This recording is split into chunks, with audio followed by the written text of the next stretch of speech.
Good morning, everybody. Welcome on my BBTV show. Today we are with the free personal branding webinar hosted by Nathaniel Schooler in Dortmund, UK. And I have the privilege to co-host the show today with Jason Kanigan from the Closing Engine. Hello, Jason. How are you doing today? Good morning, Stefan. I'm doing all right. How about you? I'm fine. It's an honor to have you today on the show. And with no further ado, I'm gonna try to reach Scotty, and Scotty is gonna beam us up our two rich friends today.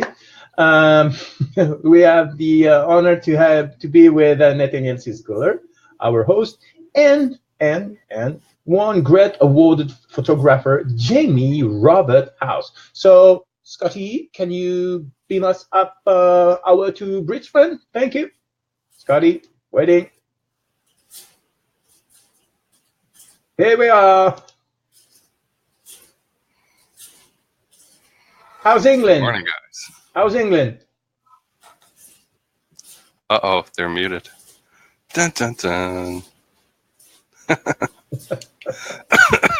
So Scotty brought the guys, but not the voices. that got left on the spaceship. Dirk is just mad. I had this happen on Zoom yesterday. Same thing, just really? Cut out for no reason. Yeah, and I hadn't touched anything, so I had to leave and come back. These things are happening. So we've got an award-winning photographer here today that Nathaniel has talked about a fair amount before, and I'm excited to meet the guy. I haven't met Jamie before, so I know Jamie Robert House for a while now. He's a great photographer and also a fantastic gentleman. So they are trying to solve the microphone input problem. Right, and apparently where they are, it's quite chilly. Or probably they've been rushing from the car inside the house, and they didn't have the time to. Right. Or maybe Jamie is also a tenor. Then is probably singing the opera. I didn't know that in UK you could have opera singers, but apparently yes, and he's just only like his voice. Right. Okay, we're gonna try to get him back online. Can he sing and take photos at the same time? Yes. So today for our free personal branding webinar, we're gonna talk about personal branding and digital ecosystem, especially for photographers. That would be the topic for today. So I'm going to try to get them back here online. Okay. How's that?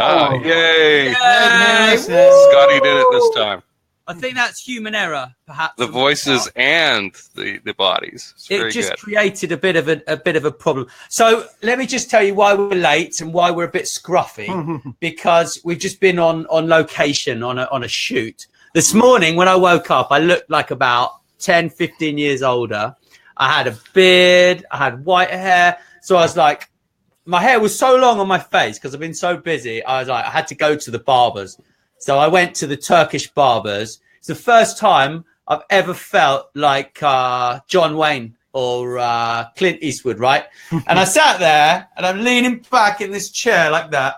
And the guy's like, cover my face with all the soap, and he's got the cutthroat razor and clean me up. So because I needed these pointed sideburns, but I'm not here to talk about my haircut. I'm not here to talk about my haircut. So Jamie and I, we actually went out onto Dartmoor to take some pictures for a project that he's actually working on, and I've come up with a name for my particular picture, and it's really quite interesting because it's about I had an epiphany about 6 months ago. You hear of this quite a lot these days, where people's lives are just not working and they turn around and then they say, right, I can't take it anymore. What do I need to do? How am I going to change? And I heard these words in my head saying to me that you are deeply selfish, right? So as soon as I heard these words, I was like, okay, I'm going to do something about this. So that was like 6 months ago. And my whole life's changed since then, thankfully, because I decided that I would stop being so selfish and try to help other people a lot more. So Jamie was like, right, I'm doing a project on for quite a number of different places, and I'll let you tell everybody about that. It's quite interesting. So a lot of my work's about how people store memories, both online and in print. And this project's called Somebody. Okay, so the project's called Somebody, and what the project's about is kind of telling people these unearthed stories, the stories that we hide on a daily basis. Okay. This kind of persona we adopt for the real world and for social media. And this is about scraping beneath this. And I've done a call out the other day on Facebook, and I've got about 15 to 20 responses in a day of people wanting me to take their photograph, and through visual storytelling, I want to tell people's kind of stories they don't share with the world. This kind of raw, scraping beneath the reality of the world, this raw, unedited kind of story of people. So that's what I've been doing today, So on location. And Nathaniel told me the story a while ago about how he had this epiphany on Dartmoor. Yeah. So we went back to the same spot, and we kind of reenacted, and Nathaniel got into the same mind state as he had an epiphany. So through photography, through his story, we're communicating this and sharing this with the world. So, really amazing morning this morning. Yeah, and it fits in really well into actually today's topic, which is why you are different and or better than anybody else, right? And in the personal branding world, we craft the brand blueprint, right? And we craft the words for people, but actually, until you sit down and work out why you're different and or better than anyone else, then you're just a commodity, aren't you, Jason? Standing out is the first thing that you need to do as a marketer. Yes. If you don't stand out, people are going to just pass you by. And that sounds simple, but why is it then that we go online and we look at profiles and we look at descriptions of what people do, and they all sound like everybody else, right? And then it just comes down to price. Oh, I can get a photographer. Right. Yeah. Now, I'm an amateur photographer. I know a thing or two about it, but geez, man, there's a huge difference between hiring me and hiring Jamie. And I already know, because of the way that he is talking about his projects, that it's different. Yeah. Right. Yeah. And that's exciting to me, and I'm going to learn. So he's already stood out to me based on the process that he's talked about. Yeah, exactly. And that can be one of the things that you use to differentiate yourself. I mean, what I like, I mean, when I went through my brand profile myself a few years ago, I like the fact that I was talking to the gentleman who helped me with my brand profile. And he said that I should differentiate myself in a number of ways, but the one that really stuck out to me was that I don't use any techno speak or meaningless jargon. And that's something that I think nowadays is just absolutely crucial. So many people are just wrapped up in these words that they mean absolutely nothing to anybody else except for people who are in their same job or in their in the recruitment of that particular job description, and it means nothing. If someone was to introduce them to somebody else, they wouldn't know about what they did. They wouldn't have a clue, So no monkey talk, as my BB says, and it is a bit like that, And I think my epiphany, and also other people's pain, is another way they can differentiate themselves. It could be a process. It could be, a number of different things. And sometimes that crosses over into the, why are you credible and authority? What gives you authority and credibility? But also it can cross over into the other part of building the personal brand, which is, what do you do? Yeah. And then it all depends on how you're looking at it and who you're working with and how simply they want to explain themselves. Some people like to explain themselves in long-winded ways. So, it's not an easy one. It's not an easy task, but it's a lot of fun. It's a lot of fun. So how does Jamie express his uniqueness then when he's talking to new people, I guess, because you don't want to just walk in and say, hey, I'm a photographer, right? That's probably an okay starting point, because what else? I think I introduced how my experience in the past. Yeah. Mm-hmm. So, that's where I exhibited and done talks. And, I think the main thing is for me, how memories are stored and shared online and in person. So that's my thing. And that's what I'm known for. And that's how I communicate. See, and I've never heard a photographer explain what they do in those words. Yeah. So right there, you're standing out. Yeah, that's sure. I think lots of people do photography now, and that's becoming more commonplace with technology. I think, you can get to a certain state and be technically proficient, but so what? If your images don't stand out, like you were saying, or they don't communicate to the right target audience, it's kind of lost on everybody, isn't it? So how do those words that you're using on a personal branding level, when you explain that, I'm working with people on how to record their digital memories and that. What does that make them do? I guess how does that make them react? It makes them think in a different way. I think it makes them think about their relationship to the online space and how they store images online and how they interact with loved ones in a very, a remote and a different way. So I think it makes them think about their connections with other people and how they communicate and how they talk to other people. And then they come to my photography, and it's a perfect medium to visually storytell. So it's memories and visual storytelling are my two passions, really. So I'm going to go out on a limb and guess that it makes them more purposeful. Absolutely, yeah. I think it does make them more purposeful. It gives them a reason to be there. And it sets a context as well. It sets a platform before, they even look at the images. It puts people in a certain mind state, and it helps them read it, and it helps them. It gives it a richer experience. Yeah.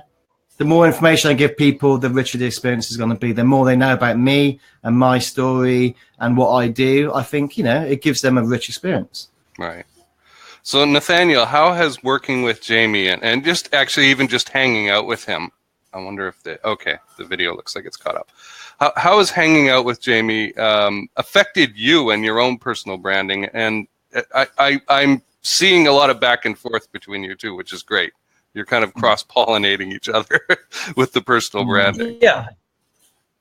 Well, it's important. I mean, I think certainly Jamie's got quite a large audience as well, and a lot of the people are very serious about their images. He's very good on social media as well. But actually, I've learned a lot more about how to take pictures. I mean, I haven't spent a lot of time with Jamie learning about how to take pictures, but I've learned how to improve what I was doing already to make more of an impact, and actually so that people, sort of look at my pictures and are like, oh, that's a nice picture, instead of just a sort of insipid kind of picture. We all have one of these. I mean, I've turned mine off, to turn the settings off so it can't go on the internet, because I've had some problems with hackers.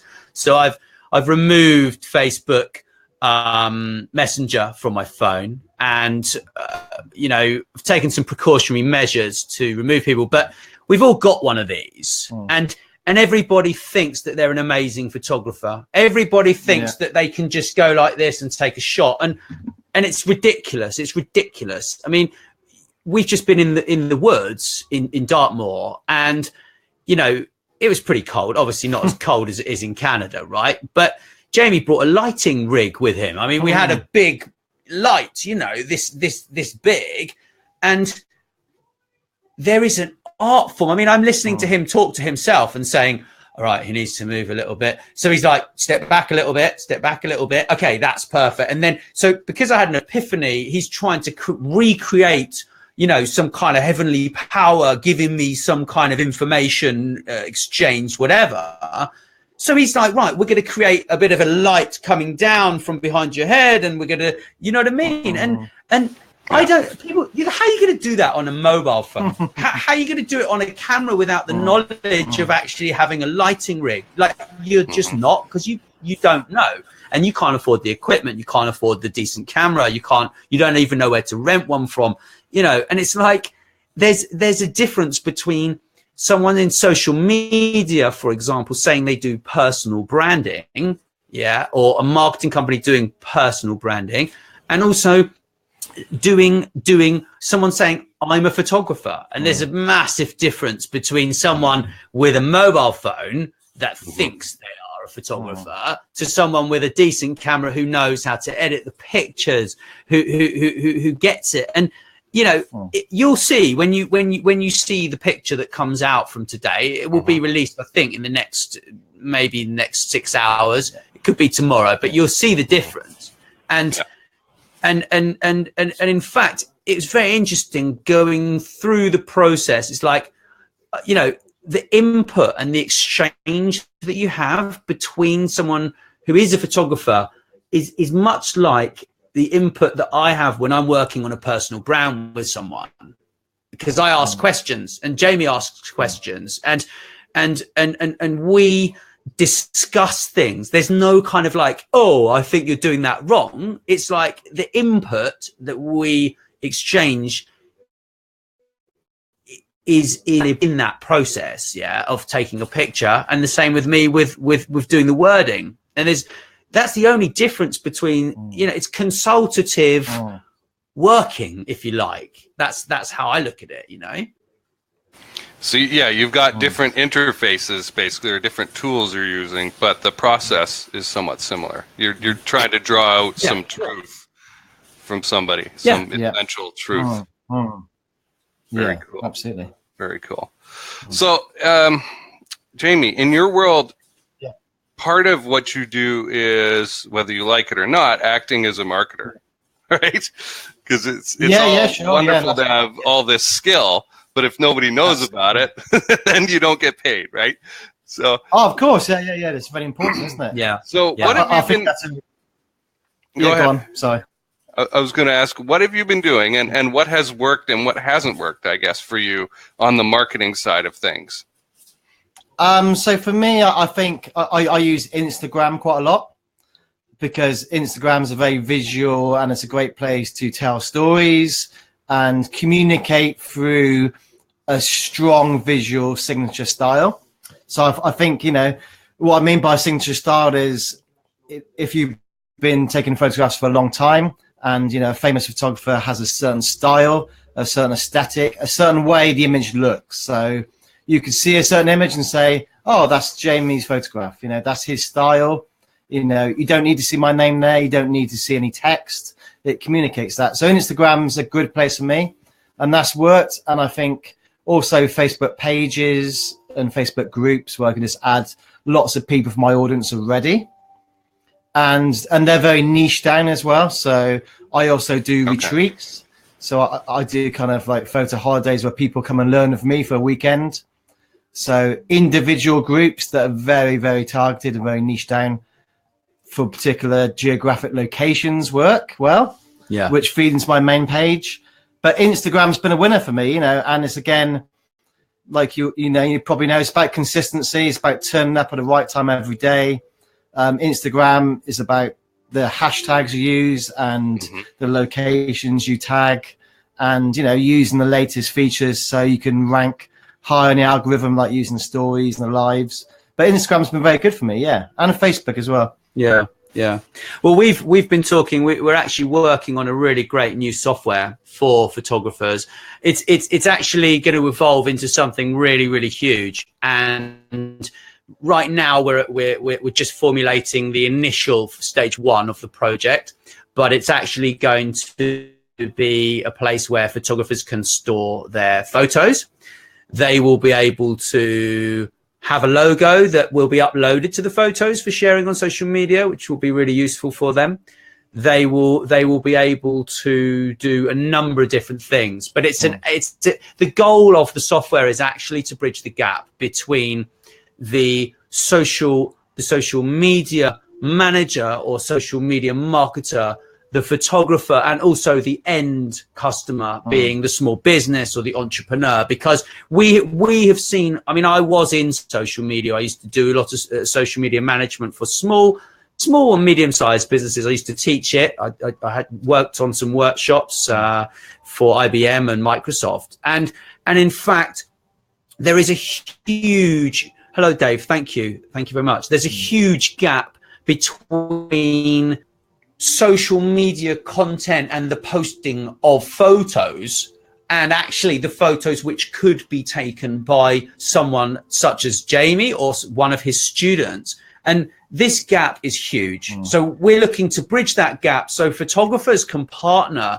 with social media marketing companies and actually create some amazing content for the businesses that they work for. Because look, guys, it's a massively competitive world. Social media marketing people are competing with mothers who work from home who say, oh yes, I'll do social media for you, love. That's £10 an hour. And unless they differentiate themselves and really bring the personality of that individual in front of their customers by using the brand blueprint wording for starters, for businesses, and the photos and the image, none of it really works very well as far as I'm concerned. You agree? Yeah, I agree. And like going back to Jason's original point about, photographers are marketers, and there's an element of that, and you have to be visible. I think a large, you can have the greatest photographs in the world, the greatest portraits, landscapes, whatever genre of photography. But if you're not visible, you're showing them to your mum, you're showing them to your best friends. and it's not a business model, is it? There's no business model. But there's a huge amount of creative people where the marketing side and being visible doesn't come naturally. Yeah. It's a different side of the brain, and some people cannot do that. So I think there needs to be help, because there's a lot of great images out there that are not seen. They're not visible, and even if they are visible, they're not visible to the right audience or the right target audience, basically the right market. So, and that's a real tragedy, I think. Yes, and we've got in the audience a photographer live. There is no trick. Okay. Dave Walford saying he has a lot of picture in storage. Yeah, he is willing, to show that to the world. This is why I come to complete your information regarding the famous AKA software. It would go beyond. I think Jamie would agree with me. It would go beyond a piece of software, because I do believe now that professionals, semi-pros, and amateurs, are ready for the next step. And the next steps today, I think software online are obsolete technology. Now we come to have what we call, and the Gardeners Group call that, digital ecosystem. It's a suite of people, professionals, plus online solutions that are hosted on the cloud. And then you got a bunch of features that are helping out there, all those that are willing to showcase their work, their heart, genuinely. And that is made for what I call, the great duo. You got some brand marketers, and you got some photographers. Sometimes you got the same two talents in the same people, in the same body. But the needs of performing actions like storage, resizing picture, having a sample, because actually at some point you're there. So must photography, which is an art, must be or have to be an expensive hobby? Or could you live out of that? I'm thinking about the Uberization, like, people are trying to live, to take have a bit of money, extra money, like £300 a month, by just monetizing their car. And so they are Uber drivers. Why?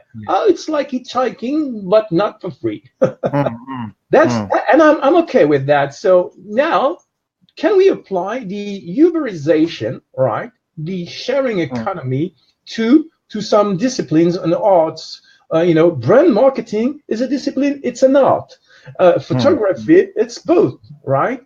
So there is no tool today. And that, I think, this is why you guys have decided to, I think, set up a fundraising campaign for that. And that platform, in addition of offering feature, would provide also online training for those that want to go from amateur to semi-pros, right? It's gonna do that, but also we're gonna help provide some kind of community management training, which will be well, Tim McDonald, the ex-Huffington Post community manager, has agreed to assist with some kind of online training sessions with him. He's going to be doing some photographic training, and then I will be doing some kind of marketing coaching as well. So it's quite exciting, really. Yeah, really exciting. So we met Tim last week. Tell us a little bit more about what you've got planned, I guess, with that. Well, it's to enable photographers to actually not just build a community, but build a targeted community of raving fans, right? Who will share their content and actually help them with their businesses, right? Because at the end of the day, you know, business is built on referral a lot of the time. You know that as well as I do, Jason. And, you know, I think it could be very, very useful for their businesses, and it will help to connect the social media marketers with the photographers as well, you know, and also to make their content get seen. I mean, to help their content get seen, should I say? And that's vital, isn't it? Really, yeah, no, it's crucial. Isn't it? And we're looking at some features which will also help them to stop people using their photos without permission. So there will be some features that we're in discussions about. We will also have some video features. There will be a lot of features in there, but obviously the fundraising campaign is for Jamie and his new business idea, and you know that's going to take some time to set up. Yes, and I have questions online,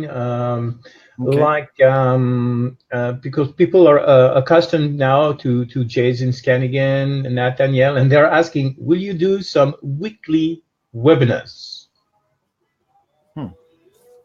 Yeah. I don't see why not. Yeah. Because actually, you know, people are always relating, as Mr. Walford is like, okay, he's on social media. Social media are on every devices today. And then, you know, because there is the affinity propagation, there is the domino theory, the word of mouth. Then someone say, "Hey, have you watched that weekly webinar? What? Yeah, they are talking about that topic that is both our common interest." No, I missed that. So people are jumping on Facebook, and they are just watching, you know, because that's what I call the ignition, right? Before that, they were, you know, trying solution A, Y, Z everywhere. Partially happy with it, because people want just to store their photo. You got plenty of photo buckets and Google Photos everywhere. You know, that's storage. But at some point, nobody is here to guide you with tutorials, how-tos, forum sections, so you can engage with some more experienced photographers or brand marketers that are going to share their know-how and knowledge with you. But it's not like giving some pieces of advice. If people need canvas, templates, and there are, you know, Nathaniel was mentioning a minute ago, the legal aspect of image ownership and privacy. Yeah. I know you're very good on intellectual property, Stefan, and I know you're very good with technology as well. So thank you. Let's keep this one rolling. Yeah, you're very good at a number of things, and those things I think are going to be very, very advantageous for photographers, because that's their biggest fear, right? It's like they spent how long? They're freezing. They're in the cold. They're freezing like I was earlier, right? He made me wear this. Yeah, in the freezing cold, right, to get a good shot. Yeah, and they lose their intellectual property all the time, and that's the same with the videographers as well. So we'll look at this solution for this, but now's not the time. I think we've shown why we're different and better than anybody else, and it's because we don't use techno speak, we don't use meaningless jargon, we adapt and evolve, and we're not afraid to do things. And we will keep moving forwards no matter what. People can try and hack us, they can do whatever they like, but we're going to keep moving forwards. And that's where we differ than other people. A lot of people, if you hack them, they become scared, they become introverted, and then they do nothing. But we don't. We just get on with business and we find another way to move forwards, right? So simple. Yeah. And we got to get cracking today, right? Because we've got another meeting in 15 minutes, Stefan, I think. Oh, the calendar is crawling with the and so on, because now there are so many solicitations. And of course, once you, I think with Sandra Lee Lester, if you're annoyed by trolls on the internet and social media, it's because probably you're doing something meaningful for the others. Yeah. And he was mentioning it because you guys are authentic. And I think that's a motto you're just bringing back all the time, Nathaniel. Personal branding and being yourself and doing things that people love. It's all about authenticity. If you don't like what you do, something else. You'll find something you're passionate about. Yeah. I'm just moving this camera around because I'm very conscious that when we're in 3, if people are watching us, they can only see this. You see. So that's why I've been moving this camera around and hopping in and out. So sorry to everyone that's been watching and wants to see my great sideburns. But no, you've done a good job. You've done a good job. So anyway, we're going to have to go. Thank you, Jason, for working with us, and Stefan. Thank you, Jason. Stefan. We both really appreciate it. Yeah. And if anyone wants to do business with us, here we are. Just reach out to us in a message on Facebook. I've taken Messenger off my phone, so don't expect an immediate response because I'm preventing hackers from damaging this broadcast by doing that. And reach out to us. We'd love to work with you, and it will help you to move forwards with whatever you're doing, and keep your eyes peeled. We've got some great tech going on. So thanks so much. And Jason helps people to close sales. He's got a great business doing that for high ticket items. Okay, guys. All right, guys. Okay, thank you. Wrap it on up. See you next week. See you.